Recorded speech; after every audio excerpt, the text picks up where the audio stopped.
Hello students, welcome to my channel. तो आज की इस वीडियो में मैं आपके बीए 4th सेमेस्टर हिस्ट्री, जिसमें आपको पढ़ना है आधुनिक विश्व का इतिहास यानी हिस्ट्री ऑफ मॉडर्न वर्ल्ड। तो जो भी स्टूडेंट्स ये सब्जेक्ट पढ़ते हैं अपने बीए 4th सेमेस्टर में, तो ये वीडियो उनके लिए बहुत ज़्यादा हेल्पफुल है, क्योंकि अब सभी यूनिवर्सिटीज़ में परीक्षाएँ शुरू होने वाली हैं। और आज की इस वीडियो में मैं आपका इम्पॉर्टेंट ऑब्जेक्टिव्स टाइप क्वेश्चन यानी इम्पॉर्टेंट एमसीक्यू बताने वाली हूँ। देखिए, मैं आप आज की वीडियो में जो आपके सिलेबस में रूस की क्रांति है, प्रथम विश्व युद्ध है, द्वितीय विश्व युद्ध है, उससे जुड़े इम्पॉर्टेंट एमसीक्यू आज की वीडियो में बताने वाली हूँ। और देखिए, इसके पहले वाली वीडियो मैंने अपलोड कर रखी है, कई सारी वीडियो मैंने अपलोड कर रखी है, जिसमें मैंने आपको पुनर्जागरण जो आपको यूनिट नंबर 1 में पढ़ना है, और धर्म सुधार आंदोलन, और इंग्लैंड की रक्तहीन क्रांति, गौरवपूर्ण क्रांति, अमेरिका की क्रांति, फ्रांस की क्रांति, इन सभी से पढ़ने वाले इम्पॉर्टेंट एमसीक्यू की वीडियो अपलोड कर दी है। तो आप उन सभी को देख लीजिएगा। मैं डिस्क्रिप्शन बॉक्स में लिंक आपको हिस्ट्री के प्लेलिस्ट के दे दूंगी, उसी में आप चेक करके पढ़ लीजिएगा। और सभी सब्जेक्ट पर डिटेल वीडियो भी मैंने अपलोड कर दी है, तो आप डिटेल वीडियो भी पढ़ लिया कीजिए। आपका ऑब्जेक्टिव्स पेपर होता है तो आपके लिए हेल्पफुल होगा। आज की इस वीडियो में हम रूस की क्रांति, प्रथम विश्व युद्ध, द्वितीय विश्व युद्ध, इन सभी से जुड़ने सारे महत्वपूर्ण प्रश्न देखेंगे। जर्मनी का एकीकरण, इटली का एकीकरण। तो चलिए शुरू करते हैं आज का वीडियो। देखिए, खूनी रविवार की घटना कब घटी? तो खूनी रविवार की घटना 1905 ईस्वी में घटी थी। ऑप्शन नंबर द जो है वो आपका सही है। यहाँ पे एक एक जो प्रश्न दे रखा है उस सभी के उत्तर को अच्छी से कहीं नोट कर लीजिए या स्क्रीनशॉट कर लीजिए, क्योंकि बहुत इंपॉर्टेंट है। रूसी समाजवादी प्रजातांत्रिक दल की स्थापना हुई तो किस वर्ष हुई थी? तो 1898 ईस्वी में हुई थी। ऑप्शन नंबर अ सही उत्तर है। अगला है बोल्शेविक दल का गठन हुआ तो किस वर्ष हुआ था? बोल्शेविक दल का गठन वो हुआ था 1903 ईस्वी में। ऑप्शन नंबर स आपका सही उत्तर है। अगला है निम्नलिखित में से रूस की क्रांति से संबंधित था? तो रूस की क्रांति से संबंधित था लेनिन, याद रखिएगा। आपका सही उत्तर है। पांचवा प्रश्न देखिए, रूस की क्रांति कब हुई थी? तो रूस की क्रांति हुई थी 1917 ईस्वी में। ऑप्शन नंबर स आपका सही उत्तर है। अगला देखिए, 1917 ईस्वी की क्रांति के समय रूस का जार था? तो रूस का जार जो था, जार निकोलस द्वितीय था। ऑप्शन नंबर ब सही उत्तर है। बहुत महत्वपूर्ण ये प्रश्न है, इसको याद रखिएगा, सारे बहुत महत्वपूर्ण हैं। देखिए, जिस जिस भी देश में जब क्रांति हुई उस समय को याद रखिएगा, और उस क्रांति के समय वहाँ का शासक कौन था ये ज़रूर याद रखिएगा, क्योंकि ज़रूर पूछता है। जैसे कि इंग्लैंड की क्रांति के समय कौन था? जेम्स द्वितीय था। और फ्रांस की क्रांति के समय लुई 16वां था। ये सारी चीज़ें आपको याद रखनी है। और रूस की क्रांति में जार निकोलस द्वितीय, तो याद रखिए। अगला है, क्रांति की सफलता के बाद रूस में कौन सी व्यवस्था लागू हुई? तो जब क्रांति सफल हो जाती है उसके बाद रूस में साम्यवादी व्यवस्था लागू होती है। ऑप्शन नंबर ब सही है। ये सारे बहुत महत्वपूर्ण प्रश्न हैं, स्क्रीनशॉट ज़रूर कीजिएगा। समाजवादी का जनक कौन था? तो समाजवादी का जनक था कार्ल मार्क्स। ऑप्शन नंबर सही उत्तर है। अगला 9वां प्रश्न है, कार्ल मार्क्स के विचारों का प्रभाव निम्नलिखित में से किस क्रांति पर पड़ा?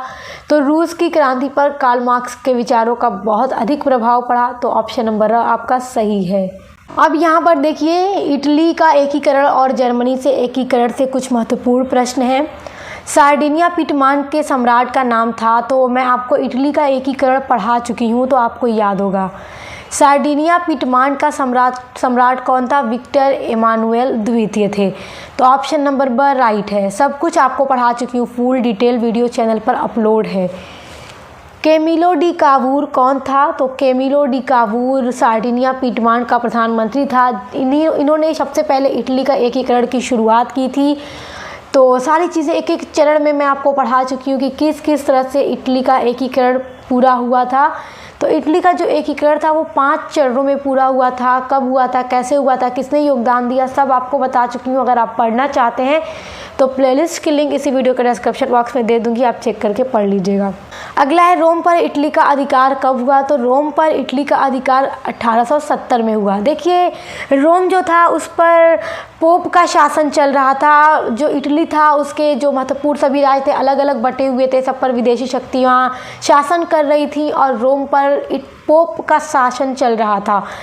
तो जब महान जो व्यक्ति आए सामने जिन्होंने इटली के एकीकरण में अपना योगदान दिया, जैसे कि डी कावूर और विक्टर एमानुअल द्वितीय, उसके अलावा गैरीबाल्डी, ये सारे जो लोग आए उन्होंने इटली का एकीकरण करने का दृढ़ निश्चय किया और फिर 5 चरणों में इन्होंने मिल करके इटली का एकीकरण किया और इटली को एक संयुक्त राष्ट्र घोषित किया, यानी कि पूरा इटली का एकीकरण कर दिया। यानी जो छोटे छोटे अलग अलग राज्यों में इटली बटा हुआ था उन सभी को जोड़कर एक देश बनाया इटली, फिर जिसकी राजधानी घोषित की गई रोम को। तो रोम सबसे 5वें चरण में इस पर रोम पर इटली का अधिकार होता है 1870 ईस्वी में और वहीं से पोप का शासन रोम पर से समाप्त हो जाता है और फिर इटली की राजधानी के रूप में रोम को घोषित कर दिया जाता है। तो कब अधिकार होता है इटली का? 1870 में होता है। ऑप्शन नंबर द आपका सही उत्तर है। देखिए अगला है डेनमार्क के युद्ध का प्रमुख कारण क्या था? देखिए जर्मनी के एकीकरण से जुड़ा ये प्रश्न है, डेनमार्क का युद्ध। देखिए डेनमार्क जैसे जिस तरह इटली अलग अलग टुकड़ों में बटा हुआ था अलग अलग राज्यों में, उसी तरह जर्मनी भी बटा हुआ था। तो जर्मनी के एकीकरण में बिस्मार्क का योगदान है। तो बिस्मार्क ने पहले सोचा कि देखो ऑस्ट्रिया जो था वो भी इस पर शासन कर रहा था। बिस्मार्क का मकसद था ऑस्ट्रिया को भी अपने रास्ते से हटाना, लेकिन पहले उन्होंने सोचा कि ऑस्ट्रिया एक ताकतवर देश है, उसको अपने आप में मिलाकर पहले डेनमार्क के साथ युद्ध करना है, उससे जो राज्य डेनमार्क के कब्जे में है उसे लेना है, उसके बाद फिर ऑस्ट्रिया को हराना है। कुछ इस तरह की नीति थी बिस्मार्क की। तो जब डेनमार्क के साथ युद्ध होता है तो इस युद्ध में ऑस्ट्रिया और जर्मनी की सेना साथ थी, प्रशा की सेना साथ थी और प्रशा के थे बिस्मार्क। तो प्रशा और ऑस्ट्रिया की संयुक्त सेना मिलकर डेनमार्क के विरुद्ध क्या करती है? युद्ध लड़ती है, जिसमें जो स्लेस्विग था वो प्रशा को मिलता है और हॉलस्टाइन जो है वो मिलता है ऑस्ट्रिया को, क्योंकि आपस में संधि करते हैं। जब डेनमार्क हारता है तो संधि होती है, संधि में विवश होकर ये 2 राज्य डेनमार्क देता है संधि के दौरान। तो बिस्मार्क जो था वो ये वाला राज्य लेता है स्लेस्विग और हॉलस्टाइन राज्य ऑस्ट्रिया को मिलता है संधि के तहत, क्योंकि उसने बिस्मार्क के साथ मिलकर युद्ध लड़ा था। फिर बाद में यही जो कारण था आपस में प्रशा और ऑस्ट्रिया के युद्ध का भी कारण बनता है आगे चलकर। फिर आप देखेंगे किस तरह से हुआ इटली का एकीकरण, जर्मनी का एकीकरण जब मैं आपको पढ़ाऊंगी तो आपको अच्छे से पता चल जाएगा। यहाँ पर मेन जो कारण था अ वाला था, ऑप्शन नंबर आपका राइट है। अगला है सेडोवा का युद्ध किन के मध्य लड़ा गया था? तो फ्रांस तथा प्रशा के मध्य सेडोवा का युद्ध लड़ा गया था। ऑप्शन नंबर द आपका सही उत्तर है। देखिए अगला है ओटो वन बिस्मार्क कौन था? तो ओटो वन बिस्मार्क प्रशा का प्रधानमंत्री था और देखिए बिस्मार्क का जो योगदान है वो इटली जर्मनी के एकीकरण में बहुत अधिक है। मतलब जर्मनी का जो एकीकरण किया है वो बिस्मार्क ने ही किया है और ये प्रशा के प्रधानमंत्री थे। तो ऑप्शन नंबर ब सही है।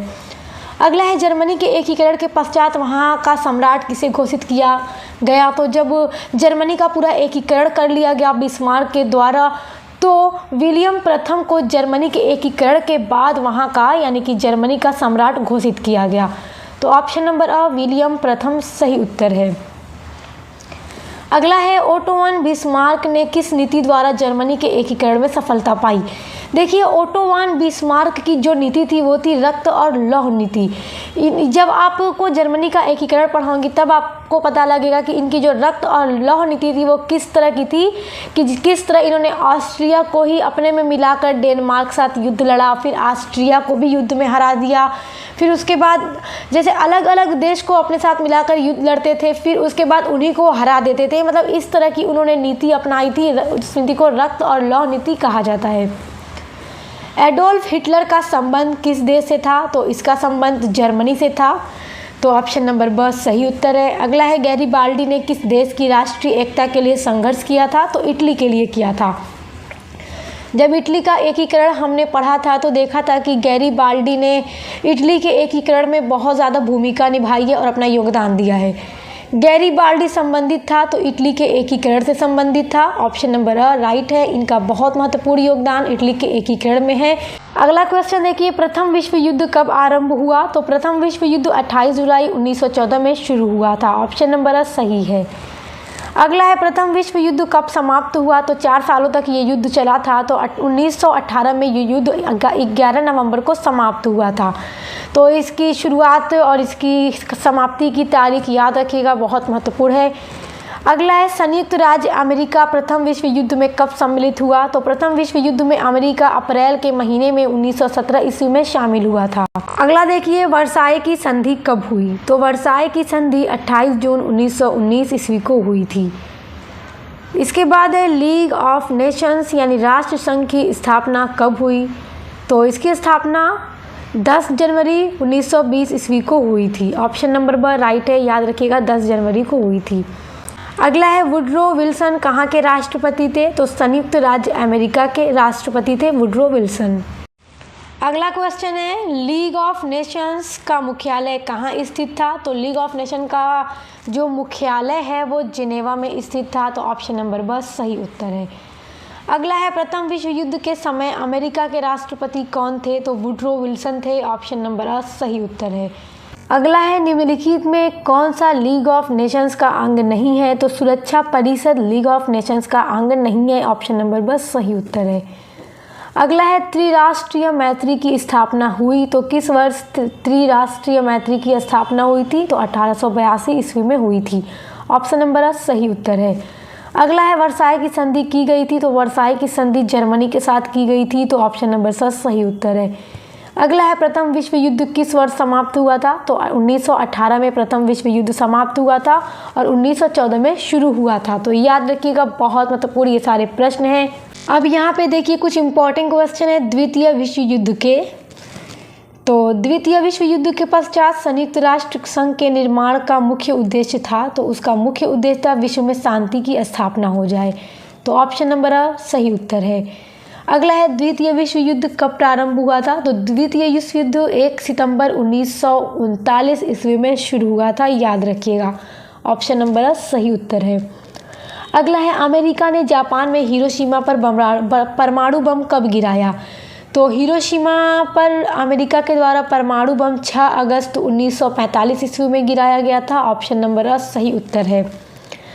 अगला है, जापान ने आत्मसमर्पण कब किया? तो जापान ने आत्मसमर्पण 14 अगस्त 1945 को किया था। सही उत्तर अ है। अगला है, हिटलर का संबंध किस देश से था? तो हिटलर जर्मनी का था, जर्मनी से उसका संबंध था, ये तानाशाह था। ऑप्शन नंबर अ सही उत्तर है। अगला प्रश्न है, अमेरिका का द्वितीय विश्व युद्ध में सम्मिलित होने का तत्कालीन कारण था? तो द्वितीय विश्व युद्ध में जब अमेरिका शामिल हुआ तो उसका जो तात्कालिक कारण था वो क्या था? वो था जापान द्वारा पर्ल हार्बर पर आक्रमण करना। यही तत्कालीन कारण था कि अमेरिका द्वितीय विश्व युद्ध में शामिल हो गया। अगला प्रश्न है, द्वितीय विश्व युद्ध कब से कब तक चला था? तो द्वितीय विश्व युद्ध 1939 ईस्वी से लेकर 1945 ईस्वी तक चला था। ऑप्शन नंबर अ सही उत्तर है। अगला प्रश्न है, द्वितीय विश्व युद्ध का प्रमुख कारण क्या था? तो द्वितीय विश्व युद्ध का प्रमुख कारण था वर्साई की संधि, और वर्साई की संधि भी आपको पढ़ना है, इस पर जल्द वीडियो में अपलोड करूंगी। अगला है, जर्मनी में नाजी दल की स्थापना किसने की? तो हिटलर ने जर्मनी में नाजी दल की स्थापना की थी। अगला है, पर्ल हार्बर पर आक्रमण निम्नलिखित में से किस युद्ध से संबंधित था? तो द्वितीय विश्व युद्ध से संबंधित था, याद रखिएगा। और यही आक्रमण तो कारण था अमेरिका का द्वितीय विश्व युद्ध में शामिल हो जाना। तो यहाँ पर द वाला सही उत्तर है आपका। तो स्टूडेंट्स, आज की इस वीडियो में मैंने आपका रूस की क्रांति, प्रथम विश्व युद्ध, द्वितीय विश्व युद्ध और जर्मनी और इटली के एकीकरण से बनने वाले इंपॉर्टेंट एमसीक्यू बता दिए हैं। तो आप उनको अच्छे से याद कर लीजिए, स्क्रीनशॉट कर लीजिए, आप कहीं नोट डाउन कर लीजिए। उसके अलावा वीडियोस और चैनल पर अपलोड हो रही हैं और लगातार चैनल पर ऐसी वीडियोस आती रहेंगी। इसके अलावा आपके BA 4 सेमेस्टर के इकोनॉमिक्स, इंग्लिश लिटरेचर, सोशियोलॉजी, अन्य सभी सब्जेक्ट की क्लास भी चैनल पर चल रही है। उसके लिए चैनल पर विजिट कीजिए। Best of luck. अब मिलते हैं नेक्स्ट वीडियो के साथ।